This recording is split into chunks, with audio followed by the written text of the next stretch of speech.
Magandang umaga sa inyong lahat. Kami po ay tatlong pangkat at handa na kami ibahagi ang aming interpretasyon ng iba't ibang mahalagang tema sa ating lipunan sa pamamagitan ng taglio or quiz acting. Ito ay isang parang pagpinta ng eksena gamit ang aming mga katawan na nanatiling nakapost upang ipakita ang isang mensahe o damdamin. Ngayong araw, ipapakita namin ang apat na tema: kalayaan, kahirapan, pagbabago sa lipunan at pag-ibig. Pagkatapos, ipapaliwanag ng isa sa amin kung ano ang nais ipaliwanag ng bawat eksena. Handa na ba kayong masilayan ang aming mga tema? Isa-isa, simulan na natin sa unang tema. Sa bawat yugto ng buhay, may mga kwentong kailangang bigkasin, sapagkat ito'y naipahayag sa kilos, damdamin, at katahimikan. Tunghayan natin ang apat na mukha ng lipunan: kalayaan, kahirapan, pagbabago ng lipunan, at pag-ibig. Ang kalayaan ay hindi lamang pag-alis sa tanikan, kundi ang kakayahang mamuhay ng buong buo.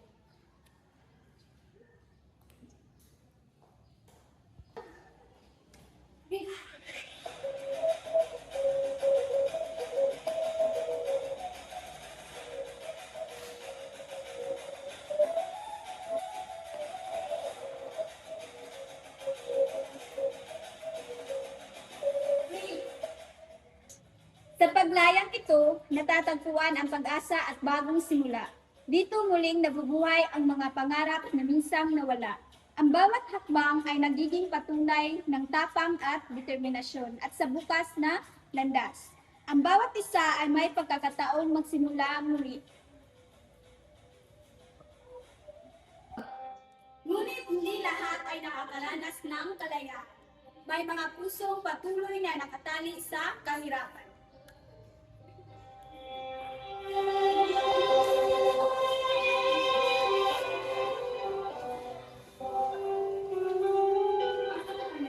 Freeze!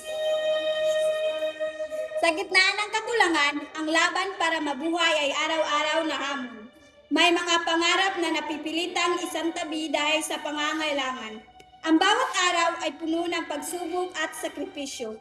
Ngunit sa kabila nito, nanatili ang pag-asa sa puso ng bawat isa.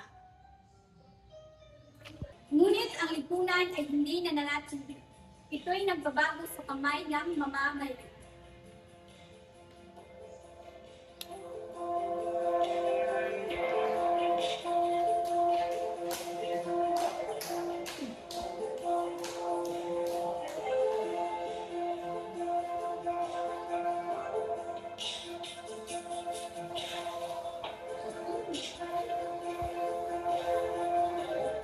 Freeze!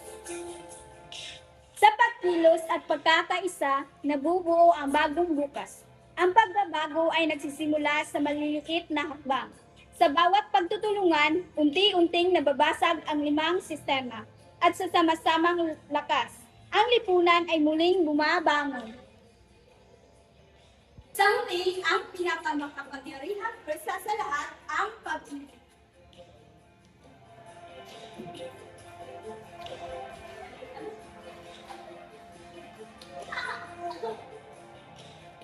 Freeze! Sa pag-ibig, nagiging buo ang tao at naging matatag ang mundo. Ito ang nagbibigay lakas sa gitna ng kahinaan. Ito ang nag-uugnay sa bawat puso at nagbubuklod sa komunidad. At sa pag-ibig, natatagpuan natin ang tunay na kahulugan ng pagiging tao. Ang buhay ay bumubuo ng iba't ibang larawan. May sakit, may saya, may laban at may pag-asa. Ngunit sa bawat yugto, tayo ang gumuguhit ng ating kwento. Sa ating mga kamay nakasalalay ang narasyon ng ating kinabukasan. Ang bawat kilos at desisyon ng mga kakayahang maglulunod ng magbabago. At sa huli, tayo ang may kapangyarihang lumukha ng mas magagulpang mundo.